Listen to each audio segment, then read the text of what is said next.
Here we are in the great outdoors. Yeah. It's been terrible here in New England lately. As you can see, very cloudy, raining every day. So we're lucky we got this little pocket. I called up St. Peter actually this morning and I said, hey, St. Peter, is there anything I can do for you? Could you not make it rain so I can record this? And he was like, that's how he sounds. Basically translating, saying, if you do a good deed today, you will be able to have no rain and be able to record. So what happens was I ended up buying a coffee for a guy I don't know by me. All right. Thermometer, thermostat, whatever you want to call it. You need it. Invest in a decent one because I'm going to show you how you're going to use this thing. It's going to determine your cooking, where you're at with cooking. Okay.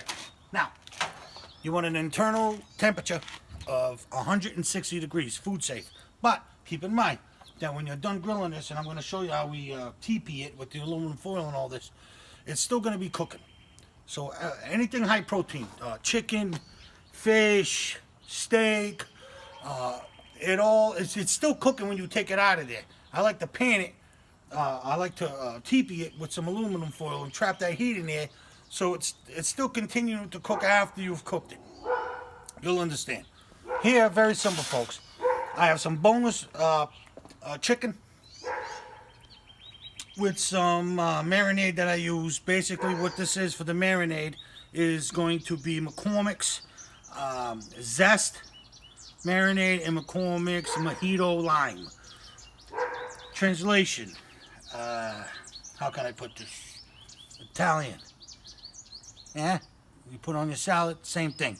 So you could take your Italian dressing that you use for your salads, and you can marinate your chicken overnight with that. You don't have to do overnight. I do it overnight, but you don't have to. You can do an hour before you actually grill it. And this is basically just boneless chicken breast, and I trim it, get all the fat, whatever. There's not a lot of fat. Actually, it's more skin than anything, and any bruising.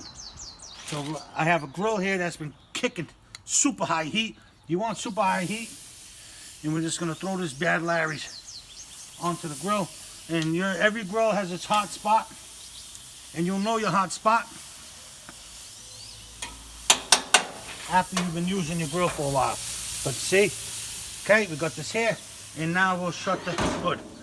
Rule of thumb: when you're using charcoal, hood open. When you're using gas, propane like this one here is, hood closed. Very easy, simple to understand. I'm going to be going to the Cape for Memorial Day weekend with my family, and I'm going to be grilling outside with a charcoal grill at this place I'm going to, Shoreway Acres, over in Falmouth in the Cape. And so we'll do a little special day with that. And so I'll be cooking with something different as far as not like this. It's going to be charcoal, and then you'll see what I'm talking about. Total different monster. We'll get into that later.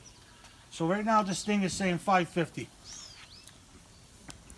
I'm going to tell you right now, never ever trust this thing.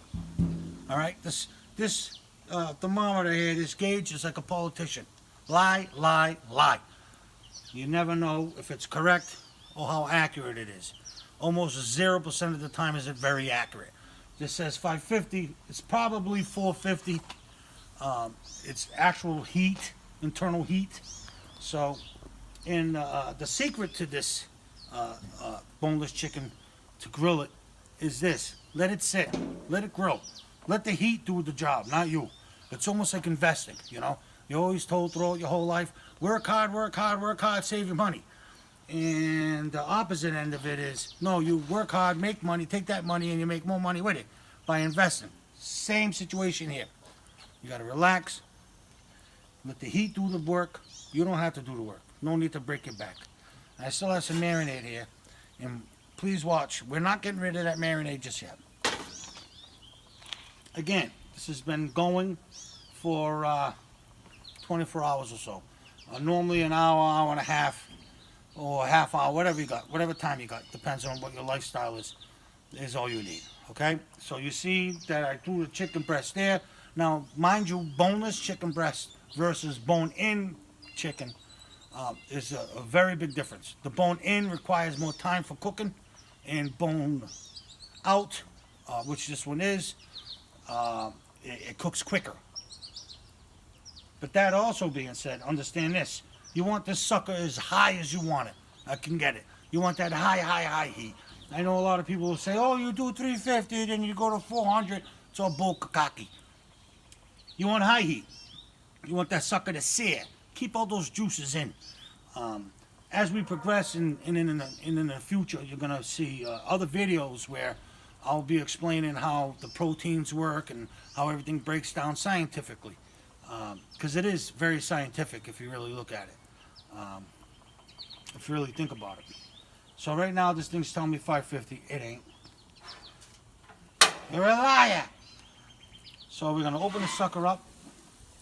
This has been in here about, what, a minute and a half. Anthony, what time we got there on that? 5:53. 5:53. It's been that long. All right, let's call it 3 minutes then. Actually on the fire. We'll flip her over. You see? No charred marks on there yet. These are decent size. The thickness is pretty good. We'll let it go again, and that's going to go another 4 or 5 minutes on that other side. We'll let it go. Don't mess with it. Don't touch it. Don't poke at it. The only time you're going to check the temperature on these things is when we reflip it. So you figure about 3 minutes on one side, right? Very high heat. It's the highest heat you can get it. We flipped it. We'll let it go another 4 or 5 minutes like this on that other side. Well, actually, you know what? 5 minutes on this side. Don't touch it. Let it go. Hood closed. And then I'll be right back. So we've been waiting patiently. It's been about 5 minutes, right? Now we're going to flip these suckers.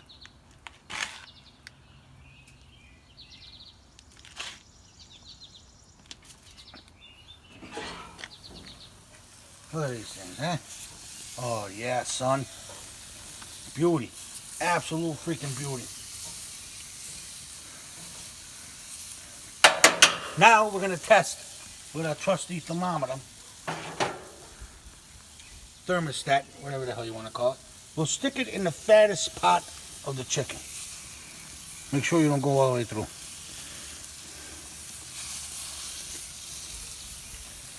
See what we got for heat. She's rising, she's rising, she's rising. Oh, she about panned out there. So we got about 130 some odd degrees. No problem. We'll stick this thing out. Oh, yeah. I know the other one, some of them look a little brown. They're getting a little color. It's fine. Aluminum foil. When we're done with this, we're going to take it and we're going to put it on this plate here. And then I'm going to cover it with the aluminum foil and it's going to continue to cook. So we're not going to go all the way 160 with these. We're going to go maybe 150, 155. We'll cover it with the aluminum foil and we'll let them go. You do their own thing, okay? So don't go nowhere. There it is.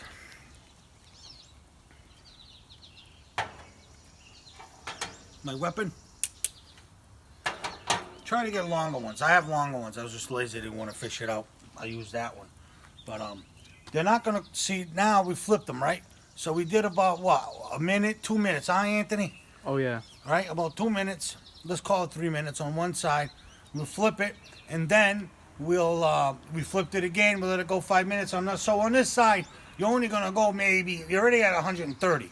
So you're only going to go maybe another 3-4 minutes. All right? And that's it. 3-4 minutes, I'm done. Some of them have already been cooked down, and we'll stick this sucker right back in the middle. And you'll see it when the clear liquid starts coming out of that chicken. She's ready to rock.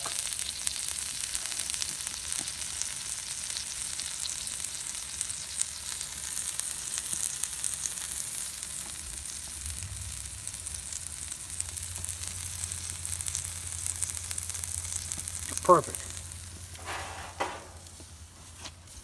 Let's take this out because you don't want to dry it out. If you over grill it, it gets dried out. See here, I already have some panned.